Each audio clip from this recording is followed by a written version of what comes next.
Ini menjadi kata kunci sebenarnya, bahwa perkawinan di Indonesia yang dinyatakan sah itu adalah perkawinan dilakukan menurut agama masing-masing. Dan kemudian di Indonesia otoritas ulama, ya, dalam hal ini Majelis Ulama Indonesia, menyatakan bahwa perkawinan antar agama, ya, bahkan MUI sebetulnya fatwanya bukan hanya muslimah dengan non muslim, termasuk perkawinan beda agama laki-laki dengan non muslim itu juga dinyatakan haram oleh MUI, ya.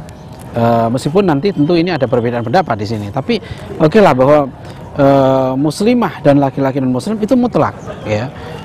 Dan itu juga keputusan dari bunyi dari pasal dari Undang-Undang Nomor 1 Tahun 74, ya, tentang perkawinan itu. Sehingga sampai sekarang misalnya seorang dulu, ya, muslimah yang mau menikah dengan laki-laki non muslim, mereka terpaksa harus keluar negeri, menikah di luar negeri, dapat surat, kemudian pulang ke Indonesia, dicatatkan di catatan sipil, gitu loh.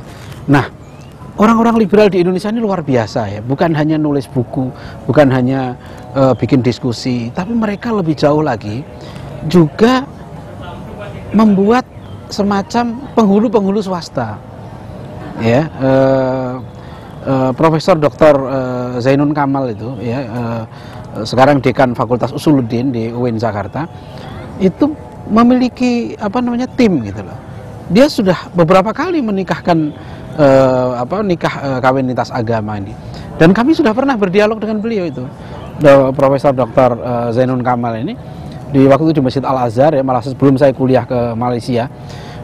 Kita dialog berjam-jam waktu itu, ya, dengan ada Profesor Amin Suma, ada Profesor Surahman Hidayat dan lain-lain ketika itu tentang masalah pernikahan beda agama ini. Tapi rupanya beliau tidak mau mundur dari pendapatnya yang menyatakan bahwa boleh muslimah menikah dengan laki-laki non muslim. Itu yang sangat kita sesalkan. Kita sudah menempuh jalur itu. Bahkan kita sudah sampaikan ini ke MUI, sudah kita sampaikan ke ke Menteri Agama, ya, bahwa ini ada profesor, gitu ya, yang pekerjaannya, ya, itu berani gitu mengawinkan pasangan beda agama itu. Jadi kadangkala cara perkawinannya begini. Di situ ada muslimah, ya, dengan laki-laki non muslim.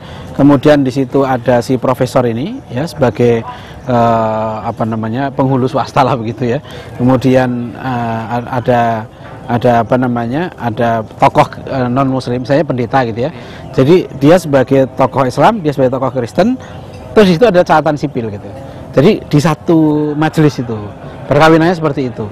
Nah, dia memberikan legitimasi terhadap perkawinan beda agama ini, sehingga saya punya clipping khusus ketika pesulap Deddy Corbuzier itu menikah dengan seorang muslimah, ya, yang ngawinkan juga profesor ini, gitu, yang ngawinkan waktu itu. Sehingga waktu itu si laki-laki menyatakan yang penting perkawinan kami sah secara agama.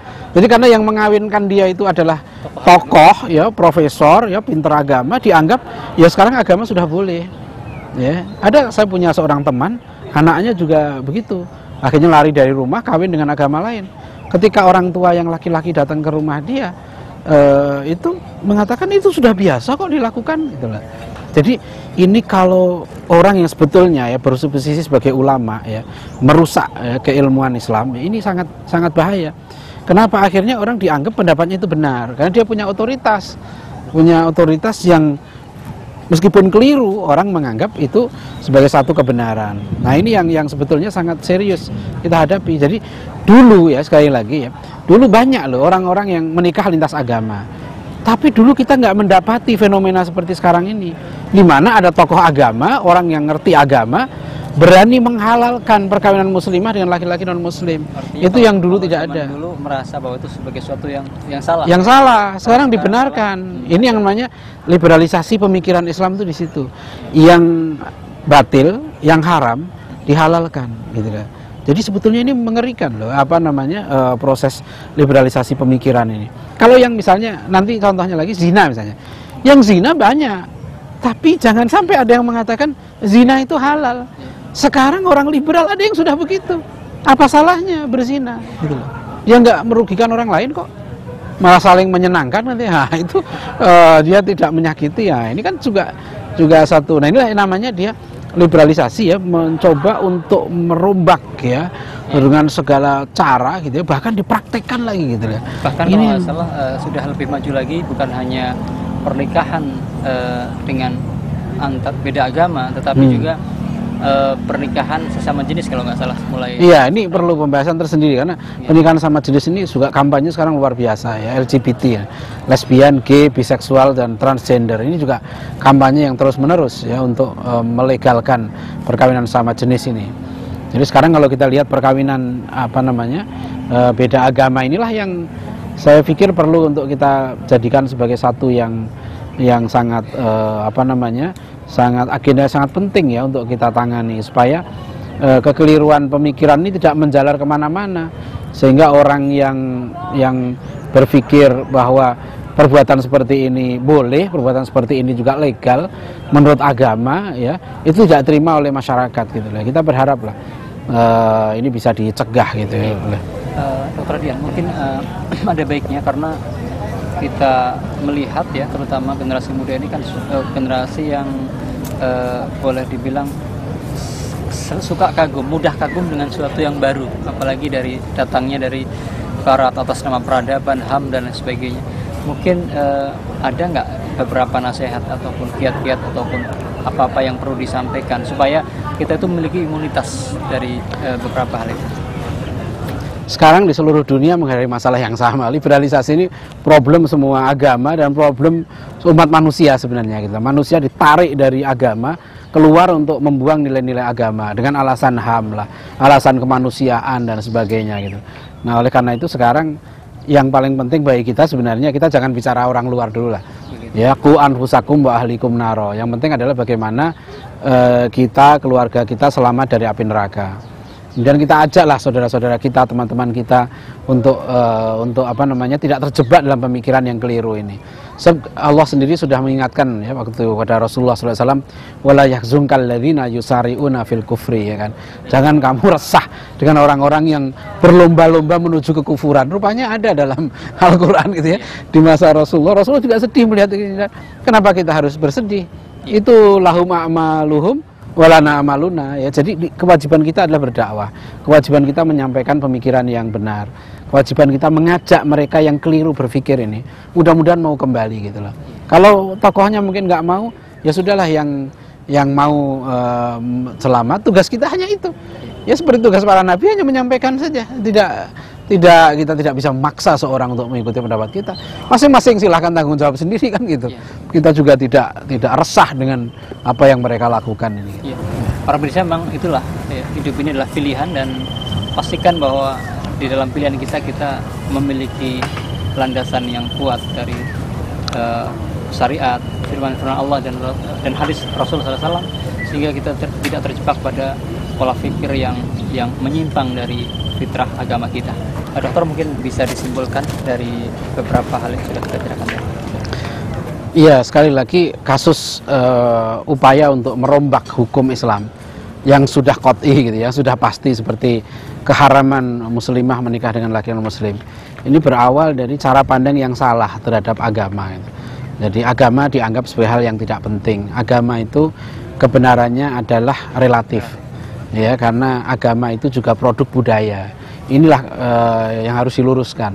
Biasanya saya perhatikan cara pandang mereka terhadap agama itu menjadi naif gitu, karena mereka menyamakan antara Islam dengan agama-agama yang lain. Padahal sebenarnya syariat Nabi Muhammad SAW ya, itu syariat yang sifatnya universal. Apa bedanya dengan nabi-nabi sebelumnya? Syariat Nabi Muhammad SAW ini adalah syariat yang berlaku untuk seluruh manusia dan berlaku sampai akhir zaman. Sehingga ketika ditetapkan hukum misalnya muslimah ya, tidak boleh menikah dengan laki-laki non-muslim, ini sifatnya universal, bukan hanya untuk orang Islam saja, bukan hanya untuk satu waktu tertentu saja, bukan hanya untuk budaya tertentu saja.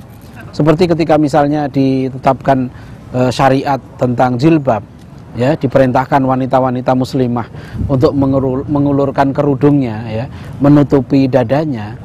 Itu bukan hanya berlaku untuk orang Arab, wanita Arab pada abad ke-7 saja gitu ya. Ini berlaku untuk semua perempuan, karena pada hakikatnya perempuan itu ya seperti itu. Sifat dari ayat-ayat Al-Quran ini, karena dia merupakan teks wahyu, maka sifatnya itu universal. Dia ayat ini difahami sama gitu ya, sepanjang zaman. Oleh karena itu kalau coba lihat ke dalam sejarah hukum Islam, selama 1400 tahun lebih nggak ada ulama yang berpikiran nyeleneh begini gitu ya. Ini kemudian orang ini kan terpengaruh dari pemikiran kontekstual gitu ya, pemikiran yang berkembang di kalangan Yahudi liberal dan Kristen liberal, untuk kemudian mereka sesuaikan juga Islam juga harus berubah dong gitu ya. Mereka juga berubah ikuti zaman, masa Islam nggak berubah? Nah ini yang keliru ya. Oleh karena itu dan saya juga heran ya, kenapa sih kok hukum seperti ini ya, orang-orang liberal di Indonesia ini mengkampanyekan. Malah ada satu pusat studi S2 ya di UGM Jogja, Center for Religious and Cross Cultural Studies. Itu CRCS di Jogja, studi lintas agama, lintas budaya, S2 itu, pasca sarjana. Itu menerbitkan satu film tentang perkawinan beda agama ini. Nah, di film itu ada seorang laki-laki Katolik ya. Ini film dokumenter ya. Kemudian menikah dengan wanita muslimah. Pertama ikrar di gereja. Ya, disaksikan oleh pastor gitu kan. Si perempuan ikrar ya secara seperti tata cara kawin dalam agama Katolik. Setelah itu kedua mempelai ini datang ke satu pesantren. Nah, kemudian kiai di pesantren itu menjadi wali hakim dari si perempuan ini. Nah, kemudian si laki-laki ya itu namanya Agustinus, dia ijab kabul dengan kiai pesantren tadi. Aku terima nikahnya ya, Hani namanya gitu ya, dan seterusnya dengan mas kawin sekian. Ya. Padahal si laki-laki tadi Agustinus tetap Katolik gitu. Ini sudah ada terjadi sekarang di Indonesia. Jadi seorang laki-laki Katolik mengucapkan melakukan ijab kabul dengan wali hakim gitu ya. Dan akhirnya inilah yang lucu semua hal. Jadi kalau sudah satu hukum diubah gitu ya dengan alasan yang nggak jelas, semua bisa terjadi gitu ya. Dan anehnya ya seperti ini disebarluaskan gitu loh. Untuk apa? Apa sih perlunya kalau saya pikir gitu ya? Apa kayak muslim laki-laki itu kesulitan ya mencari muslimah yang perempuan, atau seorang muslimah apakah nggak ada lagi muslim laki-laki yang mau menikah gitu? Ini kan negara muslim, jumlahnya orang muslim sekarang sekitar 200 juta orang. Untuk apa disosialisasikan paham-paham seperti ini gitu? Jadi paham ini selain tidak bermanfaat gitu ya, itu juga keliru gitu ya. Dan sekali lagi ya kita hanya bisa menyampaikan berulang kali gitu. Hanya yang saya heran, kita ini udah sampaikan itu tentang masalah ini gitu ya kepada pihak-pihak yang berwenang gitu ya. Tapi kok rasa-rasanya terus saja gitu ya mereka dengan berbagai cara untuk mencari legalitas perkawinan beda agama ini. Ya, mungkin cukup saya rasa pertemuan kita pada hari ini. Para pemirsa, ikuti terus bincang-bincang ini di kesempatan yang lain, dan semoga kita semua bisa mengambil manfaatnya. Assalamualaikum warahmatullahi wabarakatuh. Waalaikumsalam warahmatullahi wabarakatuh.